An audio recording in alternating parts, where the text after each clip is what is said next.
Hello everyone, আসসালামু আলাইকুম। যারা গ্রামের বাড়িতে বড় হয়েছেন তাদের কিছু শৈশবের স্মৃতি নিয়ে আজকের আমার এই ভিডিওটি ভালো লাগলে সবাই লাইক দিয়ে তারপর ভিডিওটি অন করবেন। আমাদের বাড়ির পাশে একটি দেশি গাব গাছ আছে। ছোটোবেলায় এই গাছ থেকে কত গাব খেয়েছি, তাই এই পাকা গাব দেখে আমারও শৈশবের কথা মনে পড়ে গেল। গাব আমাদের অতি পরিচিত একটি দেশীয় ফল। এটি সুস্বাদু ও মিষ্টি এবং কোষযুক্ত ফল।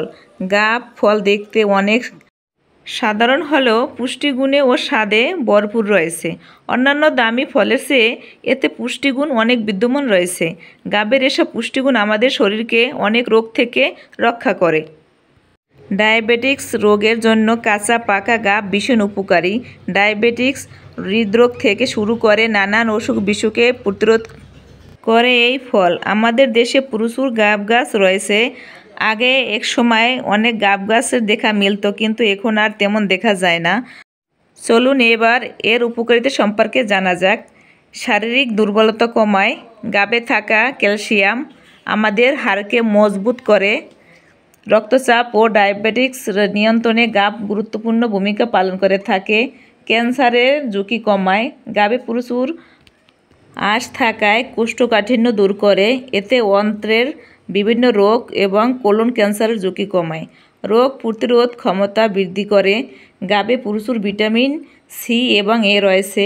এই গাব খেলে বয়সের ছাপ দূর করে। গাবে রয়েছে প্রচুর আয়রন।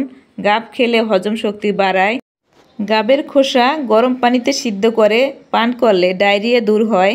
গাব গাছের পাতা এবং ছাল গরম পানিতে সিদ্ধ করে পান করলে কৃমি দূর হয়। দেখুন এই গাবের ভিতরে কত পুষ্টি গুণাগুণ বিদ্যমান রয়েছে। আগেকার লোকেরা এই গাব প্রচুর খেত, সেজন্য তাদের এত অসুখ বিসুখও হতো না।